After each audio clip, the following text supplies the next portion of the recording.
Well,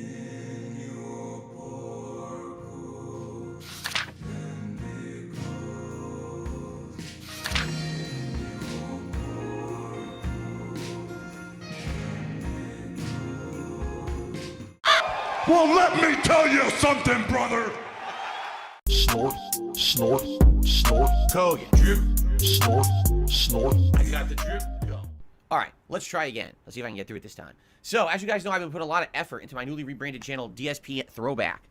You know, the retro playthroughs of both Final Fantasy 13 and Red Dead Redemption are live over there. As of this morning, in fact, part 3 of Red Dead Redemption just went live about an hour ago. So I hope that you'll give it a look. If you want my honest opinion, the Final Fantasy 13 playthrough is and it's not because of me, it's because the game is just not that good. The whole first, 15 hours of that game are very, very slow-paced and boring, and then the game picks up in, the next 15 hours when the game goes open world. Just sucks. I think right now we're, 8 or 9 parts in, so, you're talking 4.5, 5 hours into the game, and it's, still not that good. When does it get good? It gets good later, but I don't know why they designed it like that. It really is one of the slowest opening builds of any RPG, where the beginning sucks. So he started off by saying that he's putting all of this new effort into the DSP Throwbacks channel, the Final Fantasy 13 playthrough and the Red Dead playthrough, but then goes on to tell you that the first playthrough that he decided to put up on the channel doesn't actually get good until 15 hours in. And it's totally not his fault, dude. It's the game's fault, obviously. But that then begs the question, why did we start with that playthrough? Because he claims that he was well aware that the game didn't get good until several hours into the playthrough. So I'm just confused as to why we would start your brand new channel with a playthrough that people are going to fall off of almost instantly because the game isn't good. That's of course in air quotes because I don't believe DSP at all. I've never played the game at all, but pretty much anytime DSP claims that something isn't his fault, it's safe to assume that it probably is. And I'm confused why, if you're putting all of this time and effort into this channel and you want it to be successful, you wouldn't have come up with a solution so that this didn't happen. By either not putting this playthrough as your first one, or gathering the first 15 hours and getting it done in one big lump sum so that people can actually get into the proper gameplay that you say is good. Because he says himself that he's always held this opinion and he knew this about Final Fantasy 13. But if you already knew that, then why didn't you come back to this project and actually solve the issue? Make it so that these people don't have to suffer through gameplay that even you agree isn't interesting. So, yeah, so anyway, that's good stuff. And I want to say thank you all, because you guys have been watching the videos and leaving comments and giving, feedback that's helping that channel improve. And that's what it needs, You guys have been asking for that missing, lost media content for years and years. And when are those playthroughs ever going to come back? Because they're not on the internet anymore. And you're right. So I'm very happy to bring them back in 30-minute increments, new thumbnails, new titling system, upgraded visuals to 1440p plus 60 frames per second. I'm really enjoying the quality. I'm watching those playthroughs along with you guys because I need to title each part. So I'm there with you, enjoying those playthroughs. I think that it's awesome to have those back. I really can't stand when he takes all of the credit for all of the work that the dents are doing. Not that I actually care about the dents that are doing the free work for the guy, but it just seems so scummy to me. Oh, I'm bringing these back. I'm very satisfied with the quality. And then he goes on to list all of the things that other people have done with him. And he even takes credit for coming up with new thumbnails and new titles, which we all know for a fact he doesn't make his own thumbnails. And while I don't have any proof that he's not coming up with the titles himself like he says he is, I specifically remember when he said that that would be an impossible task and take far too long and he's way too busy. So I really do think that either the guy who's making the thumbnails or the person who is putting together the videos for the channel is just telling him what happens in the part and he's coming up with a title off of that, or they are actually coming up with the title themselves and he's just running with it. Because I just can't believe that he's sitting through his own videos for 30 minutes at a time to come up with the title. That's far too much work for DSP. He's not willing to put in the time. The commentary is definitely that of a bygone era. Meaning there's a lot of things that I say over there that I would not say in the modern day. 2010 is very different from 2014. 14 years changes a lot about society and YouTube as a whole. Back then I was trying to appeal to a more immature teen audience. So I would kind of say over-the-top stuff on purpose to get attention for it. And today I would definitely not do that. He always tries to distance himself from the way that he used to do commentary by just saying, oh, it was a bygone era, dude. It was so different back then. That's what the people wanted. But if you go back to some of his old playthroughs, you can see in the comments when he does those racist rants or whatever, thinking that he's funny, there was people that left comments at the time that were calling him horribly racist and offensive and that it wasn't funny. But he always tries to say that he's not the guy that he was yesterday, so he's better now and he's learned from his mistakes. But I don't think that that's actually the case at all. I just think that teen audiences today aren't looking for that horribly offensive style comedy. In fact, I really don't think that anybody is. So DSP didn't just quit because he learned and realized that he was acting like a shithead. No, he just quit because the audience isn't there and he's obviously scared of being legitimately canceled, even though he is kind of uncancelable at this point if you ask me. I mean, the guy did make his own racist compilation. If that doesn't scream he doesn't give a shit, I don't know what does. It's just wild to me that he would try and revive some of that commentary and bring it to the forefront in the modern day. It's just a risky maneuver if you ask me. I don't know why anybody would try and do that. Pretty much just asking for problems. But I'm enjoying that channel, okay? It's doing pretty good for a channel. It's only been live a little over a week. You know, I rebranded it at the beginning of the month. I started uploading last Thursday, and then, well, 2 Thursdays ago, and then last Thursday was the week anniversary, so it's been about a week and a half. So why am I talking about DSP Throwback? Because, ladies and gentlemen, it is official.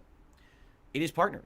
YouTube has approved the partnership in 2 days of it actually qualifying for the partnership. I'm very pleased with this because that means that a lot of features are now enabled. And it means that we can move forward. This door is not going to stay over there. It's going to apparently keep closing or opening. It means that some of the plans we have for that channel can move forward now. Yeah, I'm just going to stop bothering. The door's moving again by itself. Look, watch this. It's going to be on camera in just a sec. You know what it is? It's the fan. The fan is oscillating. It's pushing the door. Sometimes interrupting something that you were talking about to talk about something else completely unrelated can be really funny and entertaining, especially if you do it sporadically and you are just a charming person. DSP is not that though. He is kind of the exact opposite actually. If it is possible to have negative charisma, he absolutely has that. So bits like this where he trails off from what he was talking about to talk about the door opening because of the fan, it's not funny or charming, it's just annoying and a waste of everybody's time. But yes, the channel got partnered. Well, kind of partnered. It got the first step, which means that DSP can now have a couple of things: memberships, super things, but most importantly what it can't have is ads, which was actually his end goal. But I'm sure by now, because I'm always late, all of you know how this goes. It's not gonna stop DSP from trying to make that money. Anyway, yeah, exactly. No month of waiting needed. It was 2 days. So wow. And you know, I have to think that the reason being is because that channel already had been partnered for a very long time. It was only unpartnered because YouTube changed their criteria and made it so that if a channel's idle for an excessive period of time without any uploads or views, that they would essentially unpartner the channel and then you had to requalify. I'm happy it only took about a week to requalify. That's awesome, right? I really don't think that that's the case at all. It didn't have anything to do with your prior history on KO Gaming, the channel that you decided to rebrand because it was dead. I'm pretty sure that YouTube just tells you that it could take up to a month in case they're busy and actually just don't get around to it for an extended period of time. But I heard Brand Dude said this, and this was my same exact experience. It only took a couple of days for us to get partnered as well. They tell you it might take up to a month and then it takes a few days. So DSP isn't special in this way. Even though he would love to lead you to believe that it's because he's some sort of legacy YouTuber that gets all of the respect in the world. So here's the deal, all right? Do I have any active plans to immediately start doing stuff over there? Like, let's have goals for monetization and stuff. No. I don't have anything plans like that. Our plans for the channel are as follows: keep uploading Final Fantasy 13 and keep uploading Red Dead 1 and alternate each day with a new video. That's going to stay in place. That's what I wanted to do to begin with. Perhaps if I get a little bit of free time, which I don't know when that would be, but if I get a little bit of free time, I may dive into my hard drives and look for some other missing footage. Like I know for a fact, and by the way, I apologize, my sinuses are really bothering me today. My left sinus is completely stuffed again, and the nasal drip is bothering me. My throat is actually bothering me today, probably because I didn't get a good night's sleep. So my apologies again if I don't sound good and my nose is screwed up. That's what's going on, okay? Again, just going into something completely unrelated while you're in the middle of telling somebody what you're gonna do. Not funny, not charming, not cute, just obnoxious. But why is he gonna dive into the mold-riddled closet to go look for more playthroughs? He's got a couple of playthroughs going, one of which just started, and according to him, it takes the dent that's putting all of this together 4 hours per part. I would imagine that he's got his hands full with the things that he's already doing for DSP. He doesn't need DSP throwing in another variable into the mix. Hey, I want you to do this playthrough one day, that playthrough the other day, and those playthroughs the next days. He doesn't need that, man. Especially since he is working for free. It just seems like a really shitty thing to do, to constantly add more and more when you're not even finished with the things that you were doing. Anyway, my plans are, outside of just uploading those 2 playthroughs, maybe going into the hard drives and looking for some other missing vlog content. I know for a fact there was like a few different vlogging things that I did way back, and those are lost to time. My original vlogging channel, all that content is blocked on YouTube. You can't find it. So I'm actually debating, you know, going and finding that old vlogging content and maybe finding some things that were multiple parts. One of the things we've actually been doing, actually, on DSP versus the Internet, my React show, is watching some older videos of me, like, from my old condo in Connecticut, like 15 years old. And it's like part 1, part 2, part 3, part 4. Maybe take the 4 parts, edit them together into like one 30, 40-minute video, and have that video be like me doing going through my bins back then and seeing what kind of stuff I had. You know, I had games, I had all kinds of stuff, accessories, collectibles, and stuff. I think that'd be pretty neat video, right? I think for any sane, normal, rational, human-style person, DSP combining all of his condo footage into larger segments really isn't all that interesting and a huge waste of time. But as a damn dirty detractor, I can tell you that that would have saved a lot of time for a lot of people back in the day when they decided to look at all of that old shit on their streams. So while I think it's really scummy that he's trying to double dip on content that he's already made and re-upload it, I will tell you it would be mad convenient for detractors in the future. And sometimes you gotta make sure that the world is a better place for the generation that follows. So DSP, I think that this is a great idea. I really hope that you spend your time to do that, and by your time, I mean your dense time. So a little bit more variety of stuff over there, because I am enjoying having the videos there, but I know that people are going to get burned out on just, you know, those game playthroughs.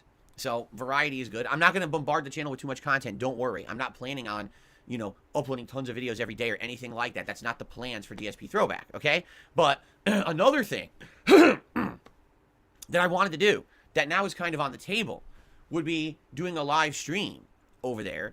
And I guess the question is, what kind of a live stream would you guys like to see first? And I think tonight I'm going to do a special video about this over there. And I'm also going to do a poll on that channel, the first poll I've ever done on that channel in the community tab, okay? So Whoa, the first poll in the community tab? Guys, this is truly a monumental occasion. We're not gonna wanna miss this one. We gotta get over there ASAP and vote in this poll, obviously. He just hypes up the dumbest things. I get so confused as to why he chooses the things that he chooses to tell people about. Because it would be one thing if he just said, hey, there's gonna be a poll over there, you can go and vote and you get a say in the content or whatever. But to hype it up and be like, it's gonna be the first poll ever on the channel in the community tab. Like, okay, dude, it's just a poll. Who cares? And I don't think I've ever addressed it, so I'm gonna say it now. I'm sorry if my DSP impression is generic and doesn't actually sound like DSP at all. My actual DSP impression isn't very good, and by isn't very good, I mean is non-existent. basically, I've had 2 ideas for streams on DSP Throwback. Idea number 1 would be a retro night. And what I mean by that is a night where basically it's kind of a hybrid stream. We'll reminisce about what it was like being a YouTuber 15 years ago, how different the site was, how different, you know, the channel pages, the comment system, the uploading system was, how it was like being a YouTuber, the initial reaction to me uploading videos to YouTube, and basically do like a fielding questions kind of a stream where people can ask me all about old YouTube. And me answer as being a 15-plus year YouTuber. I'm one of the rare ones, right? I really am. I'm one of the rare ones that have been around for that long, and I've seen the site go through so many changes and iterations over the years. I feel like we could have an interesting hangout discussion about that. And that might be interesting to somebody for one stream, but I can't imagine that you're going to continue to get away with doing that style of content for very long, because what are you going to say? It really is just a glorified boomer segment. You don't have any footage from back then. You don't actually know how to describe anything because your vocabulary is minuscule. Like I said, I think you can get away with it for one stream because you are as old as you are, but other than that, it's a huge waste of everybody's everybody's time, and you're not gonna get the support that you think that you're gonna get for doing this. I mean, how long can you really sit there listening to a grown man say, oh man, you guys remember how good YouTube used to be? You guys remember there used to be like a community page or something on the side? You used to rate the videos with stars? Like, sure, Grandpa, we get it. Now drink your cherry juice before you have another flare-up. But in addition, sorry, my nose again. Basically what I'm thinking is, maybe on those nights, like the first hour can be like a hangout session, and then the second hour can be me playing an old game. So for example, maybe the first hour it's a hangout session and we talk and I have a poll running. What retro game would you like me to see me play tonight? Ninja Gaiden, you know, Legend of Zelda original, or, you know, like 3 retro games that are maybe on the Switch or something like that. And in the second hour, I just do a quick throwback gameplay session. It doesn't even have to be something serious or something that's going to be a playthrough. It could just be me hanging out with an old game and us kind of hanging out together with that, you know? Oh god, he wants to make these streams full boomer segments, holy shit. Because for some reason, he really does fancy himself some sort of king of retro. But we've all seen how he plays these retro games. He uses save states and absolutely hates how difficult they are. Like, that wasn't the era of gaming. And I don't know how many times his audience has to prove to him that they're not really interested in him playing retro games. I mean, how many old games do you have to play and not get support for before you take the hint? You'd think that with as concerned with money as DSP is, that he would have realized that it's not only a correlation, but in fact a causation, that when he plays retro games, he does not get the support that he's expecting. But of course, that can always be remedied with a little bit of begging, because begging solves all of our problems over here on DSP Gaming, or I guess DSP Throwbacks is where this would take place. But at the end of the day, it's all the same shit. Because the thing is, I like retro games, but people just don't like them on this channel. I'm going to be honest. Like, every time I play a retro game on here, it doesn't get attention. No one really cares, right? It's like, oh, he should be playing something more new or you know, modern. It's like, at least I get that, but I grew up in the 80s and 90s playing these classic games. I love them. I would love to take time to play them. Like last year, I wanted to do a retro games marathon. That was my first idea for an event for 2023, and we didn't get anyone really on board for it. No one, because remember, that's when I was still doing member goals for events. We didn't hit the member goal, and I was like, wow, you know, that kind of sucks because I love retro games. I wanted to do it, and we didn't even do it. So he understands and acknowledges that his audience does not care for these retro games, but he still wants to play them anyway? I mean, DSP, it is your channel. Play the games that you want to play. Make the content that you want to make. Your audience will figure it out, whether that means just coming to understand that they're watching more retro games or going somewhere else. But I definitely understand the hesitation, because it is very difficult to find that many more dents and that many more whales after you drive them off. But that's kind of what happens when you cultivate an audience that only wants one thing and you placate to it for so long. So you have to make the decision. Do you continue to do only what they want for the rest of your channel's life, or do you actually just make the content that you want to make and deal with the repercussions that come with it? So that's idea number 1 for that channel, is to do like a retro night where basically, you know, I relax with you guys for like an hour or so, doing some chill talk Q&A about being an old school YouTuber, and then maybe the second half, because you guys will be voting during the first hour, we figure out what retro game to play. Okay, so that's one. Now, the other idea that I have is a lot different, okay? So as you know, currently 2 old playthroughs are on that channel, Final Fantasy 13 and Red Dead Redemption. Within a few more days, a lot more parts will be live. The second idea I have is a react stream where I, in the current day now, react to my old playthroughs, right? So imagine me doing a random 2-hour night stream where I just react to the original start of Final Fantasy 13, or I react to the start of Red Dead Redemption, right? And of course, it wasn't enough to just double dip on the content and get paid twice. We have to, in fact, triple dip. Because not only did we upload it once, and then we remastered it and uploaded it again, but now we're going to do a stream where we're going to get paid to watch it. Say what you want about DSP, but he always manages to find more and more ways to do as little work as possible and get paid as much money as possible. It really is a hustle that you don't have to respect. But I can't imagine the seething and coping that would go on with him watching his old playthroughs and listening to the commentary. He'll just stop the video every 10 minutes to talk about how he doesn't say these things anymore, and that's so messed up, and he's a changed person. How it was totally a different time, dude. You don't understand. It would be pretty entertaining to watch him squirm, though, because that's what would really happen, I think. And that's been proven a couple of times already, not only on the React stream, but on his special event streams, where he goes and watches some of his old stuff as the event. You can very clearly tell that he's uncomfortable by his own commentary, which in and of itself is strange. Not quite sure why you would have said all of those things online if you wouldn't stand by them years later, DSP. That's that's why I do this, because years down the road, I can tell you that DSP is still a scumbag. And even if he's not, he's being one now, so we gotta call him out. I think that'd be interesting because obviously you're going to see a huge contrast and difference between the commentary style from back then and today. You might also see some similar things. We might laugh at the old jokes, or we might cringe at the old commentary, right? But I think that's good to look at your past and acknowledge it and say what was right and what was wrong about it, right? Because I can tell you right now from having watched back some of these videos that I was saying stuff that is definitely not cool. You know what I mean? Like, for example, there were words that I used to use in the fighting game community all the time. All right? And basically, I would never use those words today. Never. And I watch about these playthroughs, I'm like, oh my God, I'm like saying it over and over and over. I mean, 14 years ago, I was a different person. And now I've grown and learned and, you know, matured, but I was just stupid. You know, I was ignorant. I didn't understand that using those words is very harmful, right? Yeah, it's exactly segments like that you're gonna see repeatedly on the DSP throwback streams, I guess. Because we're not even watching the content yet, and he's already making excuses. He's already backpedaling on his commentary. He's already trying to explain away why he said all of these things. It just kind of reminds me of a little kid who messed up and has to tell their parents, but before they tell their parents what they did, they just make up a bunch of excuses as to why it happened, and then tell them, as if that's going to soften the blow somehow. So, that could be very interesting to do a stream like that. So those are my two ideas for streams over there. And the thing is, now that that channel is monetized, okay, that kind of content is viable. Because, as you know, I run businesses. You know, like DSP Gaming, DSP Reacts, and now DSP Throwback. This is all part of my business strategy of presenting content to you for free. You watch it, you enjoy it, and because you like it, you then opt in to support it because you want to see that content continue. The DSP Throwback project is exactly what it is. It's a project. It's something you guys have asked me for many, many years. You said, will you bring back the throwback content? We really want to see those old playthroughs and stuff, right? So that's cool. And I brought it back. But now that that channel is monetized, it gives me an opportunity to actually, you know, kind of get something out of it.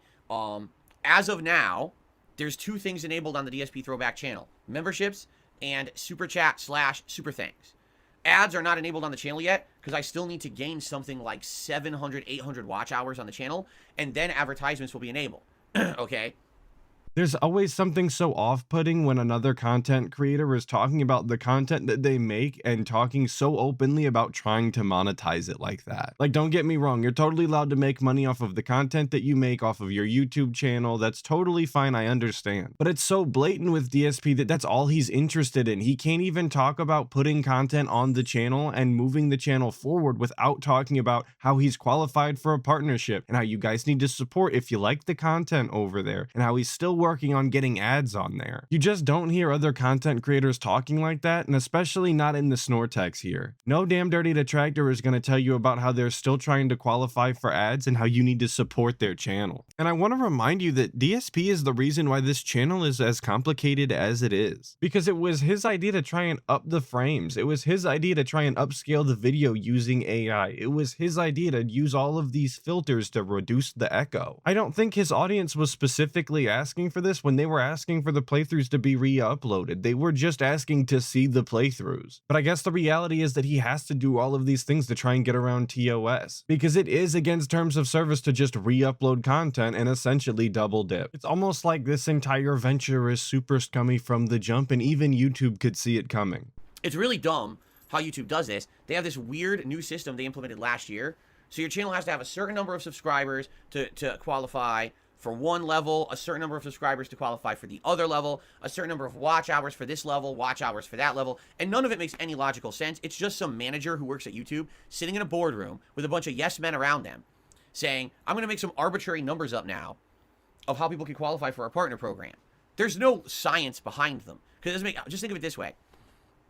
If you have 500 subscribers and 3,000 watch hours in a year, you can get memberships and you can get super chats. If you get Jasper, no, you're not going to chew this wire. If you get Jasper Kitty, release the wire. Look what he's doing to my headphone wire. Let me put it up here so he won't do that. Okay. If you get 1,000 subscribers, so double the amount for memberships and super chats, but 4,000 watch hours in a year, you could then get ads on your videos. Where'd you get those numbers from? Does that even make any, just think about that. Does that make any logical sense?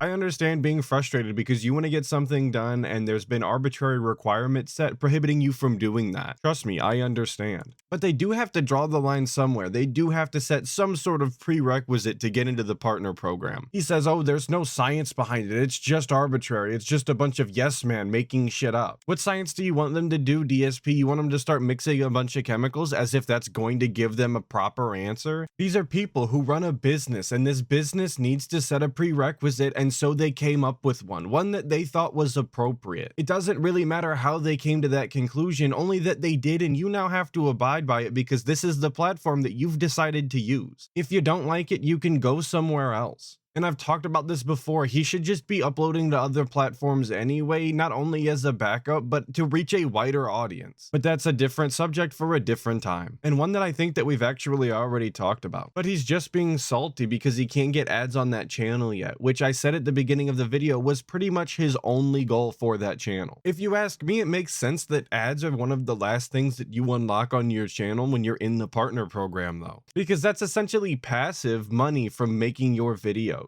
Where the other two things, super thanks and members, require your audience to directly like you enough to give you money. Where when it comes to ads, that's all on YouTube's end and just automatically happens. Why would they want to give away their precious ad dollars to a channel that's as bunk as this? Double the amount of subscribers, but only increase your watch hours by 25%, but then you qualify for ads.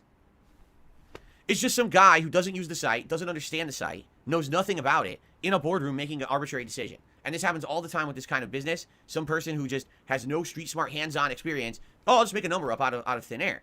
If you qualify for one, you should just qualify for the other. It shouldn't be halfway here, halfway there, halfsies. It's stupid, okay? But YouTube actively does not employ anyone who actually uses the site. They employ a bunch of coders and a bunch of business people. So they don't really get it, okay? Anyway, Just want to say again that it's only dumb and it's only stupid because DSP isn't meeting the prerequisites required. He wouldn't have given it a second thought if he would have surpassed both milestones at the same time, and he would have just moved on with his day. And it's very strange to me that DSP thinks that coders don't use YouTube. I don't know where he's getting that data from, but if the guy said it, he must have looked it up because he always expects everybody else to have data to back up everything that they say. So he must have researched it, dude. So basically, right now we got memberships and we have super chats on the channel. Once we get more viewing hours on the channel, then it'll enable ads. And based on the rate that we're going, with the amount of people watching the channel and everything, probably another 1 to 2 weeks if I were just to release like one video a day like I'm doing. And then it's going to qualify for the advertisements. However, there's a couple kind of snafus in that.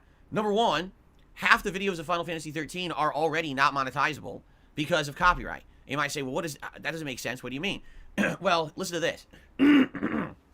Many years ago, okay, Square Enix put a bunch of promotional material on YouTube for Final Fantasy 13. And when they did so, they fed it into YouTube's copyright match system, okay?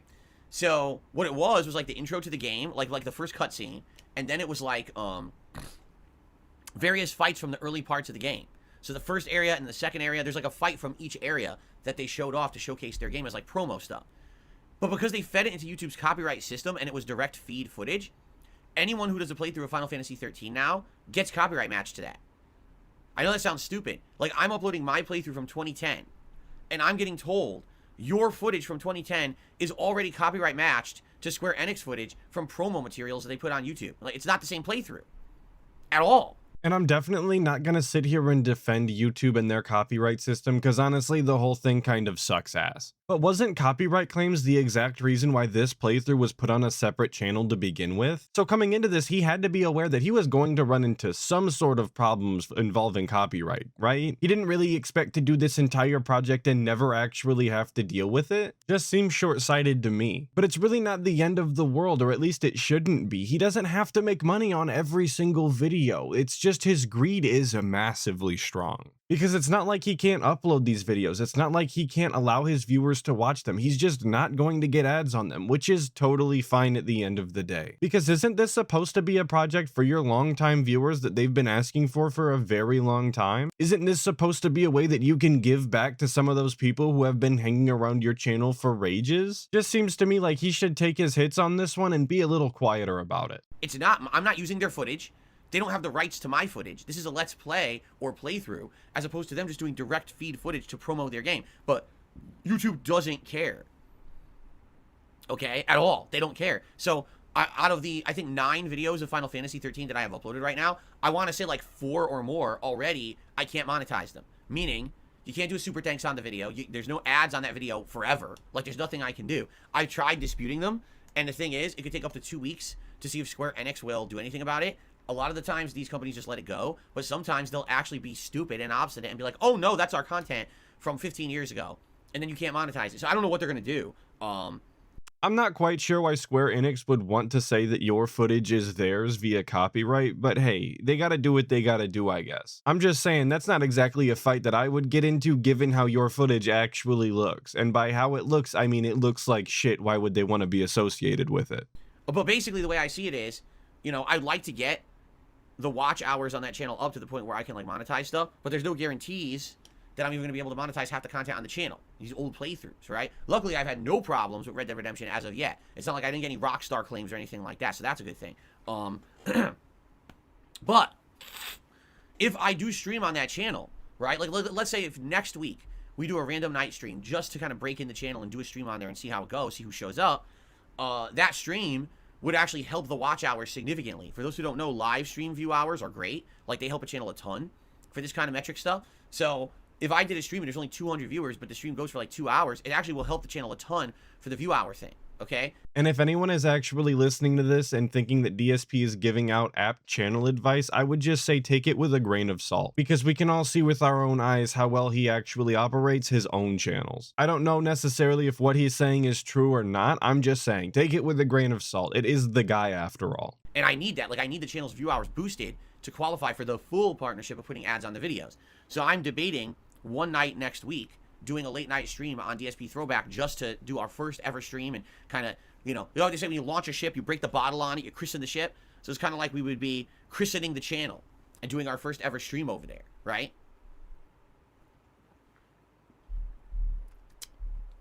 So, that's what I'm thinking. But anyway, as of this morning, over on DSP Throwback, if you're enjoying the content on that channel, you have 2 options. You can leave a super thanks on any video that is monetizable, meaning the Red Dead Redemption playthrough, and I think like every other part of the Final Fantasy 13 playthrough. Not part 1, but I think maybe part 2, and then probably like not part 3, but maybe part 4. So you can leave super thanks on the videos. Now, what's a super thanks? It's basically a super chat that you guys would do on the chat when I'm streaming, but it's on an on-demand video. It shows as a highlighted comment on the video, and what I do is I actively, you know, highlight those and I say thank you. I'll respond to your comment and say thank you if you leave a super thanks. Now, I almost never get super thanks. Here on DSP Gaming, over on DSP Reacts, I almost never, it's like an afterthought. Most people don't use them, okay? I'm happy when I do get one, but it's like once a month I'll get a super thanks. Seriously, that's how rare it is, okay?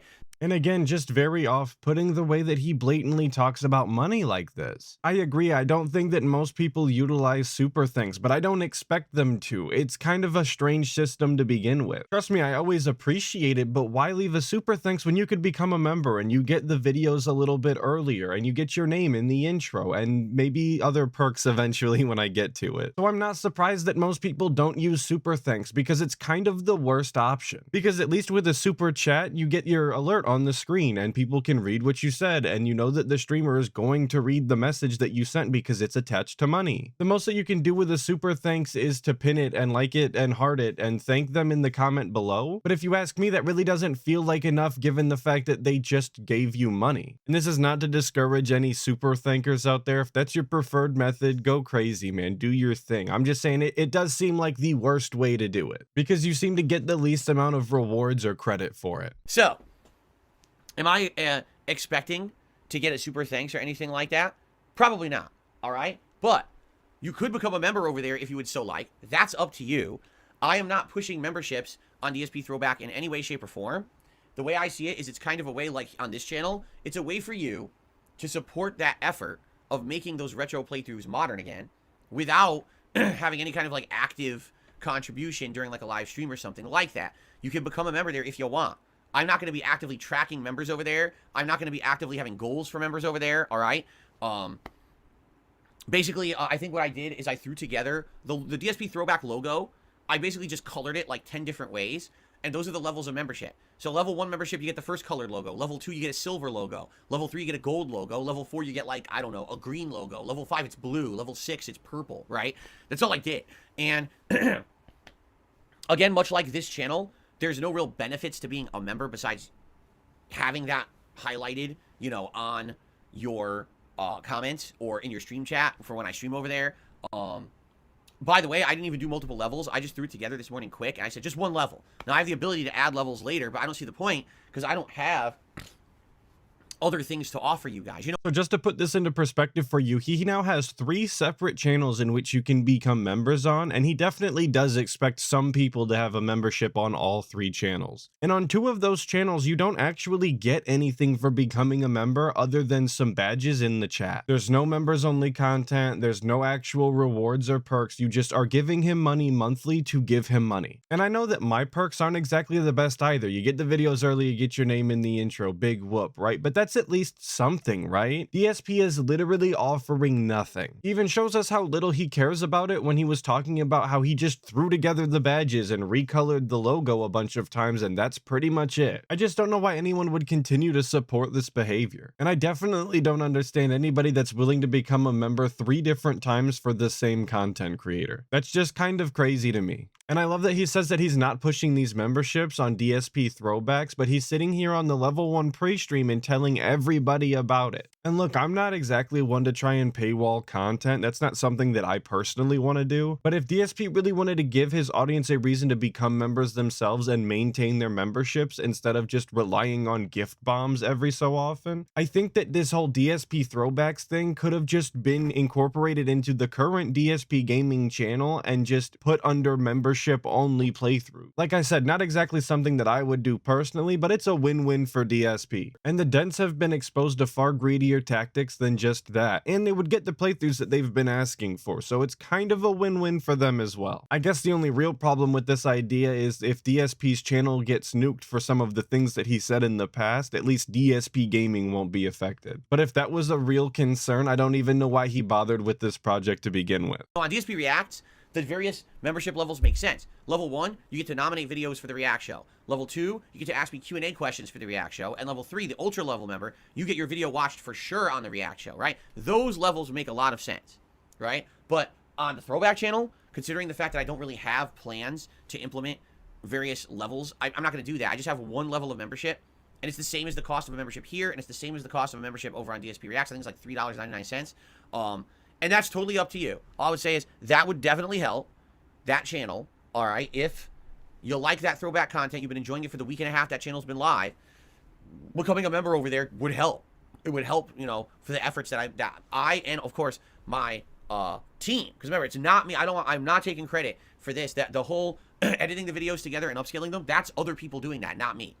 Oh no, of course DSP, you're not taking credit for their work. You're just telling people all the time about how hard you work on these channels without really ever mentioning them. But if you really don't want to take credit for their work, how about you actually give them some of the kickbacks that you're going to be receiving from your newly partnered channel that they are doing all of the work on? That just seems like the respectable thing to do, that you would pay the people who are working on the channel that you are making money off of. This is DSP that we're talking about though, so obviously that is never going to happen, not in 100 million years. The guy would sooner sell his kidney than actually pay somebody for doing some sort of work for him.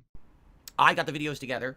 I'm the one who's, you know, titling them and promoting, but I'm not doing the editing work, right? So any support of that channel is much appreciated for all the hard work that's going into it, okay? So right now you can do super thanks on certain videos, but not all. Only the videos that are considered monetizable. So like Red Dead, you could do it, or certain parts of Final Fantasy 13, or you could become a channel member over there, and that would help the channel in general. Oh, by the way, there's 4 emotes available if you become a member over there. 2 of them are new emotes. It's actually me as Ryu and Ken from when I dressed up last year in Street Fighter 6. So it's actually genuinely 2 emotes you can't use, you know, anywhere else. But the thing is, like, I have no plans to do a ton of live streams or anything, so, I mean, will you be able to use the emotes? Yeah, in video comments. That's about it. So make no bones about it. If you contribute on that channel right now with a super thanks or a membership, you're just helping the channel. You're not getting much benefit out of it. I'm making that very transparent and upfront here. You're not getting any of the giant benefits that you get. Like on this channel, you become a member, you're going to be able to use those emotes on every stream. And I stream twice a day, right? But over there, you know, it's going to be few and far between. I want to make that very clear so no one gets any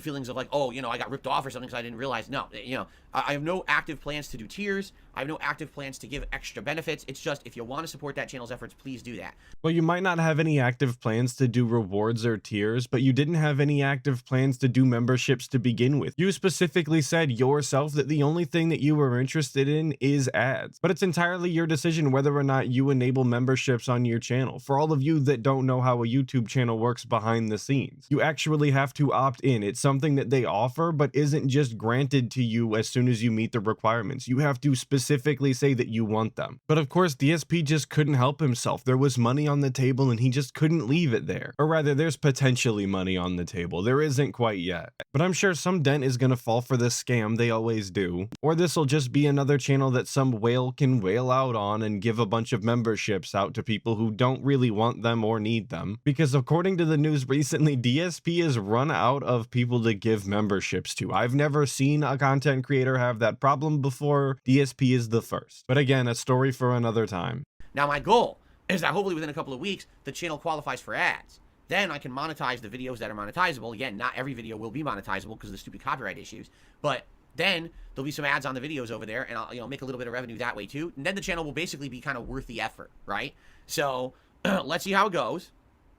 Thank you in advance to anyone who heads over to DSP Throwback and watches the content, or now maybe goes above and beyond doing like a super thanks or becoming a member. I will think about possibly doing a live stream next week. And in fact, like I said, tonight, I'm going to do a special video on that channel to announce this and to field ideas. Maybe I'll do a poll and say, hey, would you prefer to see a hangout session where we kind of just chill and talk about the old days on YouTube and maybe play like a retro game that you vote on? Or would you prefer to see me do a mini react stream where I react to one of these old playthroughs and the old commentary and stuff like that? Like, what would you like to see? And maybe that poll will determine what that first stream would actually be on DSP Throwback. Okay? I love that he's sitting here pretending as though the people who are over on DSP Throwbacks and watching that content aren't the exact same people who are currently sitting in his level 1 pre-stream. As if that channel has its own separate audience where people only watch that content and don't watch any of his other stuff. Because he just said that he's gonna make a video over on that channel describing exactly what he just explained on the level 1 pre-stream with his plans about doing future streams over there. It just seems like a waste of time. Doing the poll over there can make sense, sure, but even that honestly could probably be done on the DSP gaming channel and it wouldn't make a world of difference. But that's it for this video. Of course, another big ups to Snort Hogan for the clip in this one. I really appreciate it, brother. Thank you. Of course, a big ups to all of the people who watched the video, especially if you made it this far. And a special shout out to all of my members. Thank you guys so much. I really appreciate it. Hopefully I'll catch all of you guys in the next video, but until then, make sure that you check out other detractor channels and dive deeper into that. Snortech.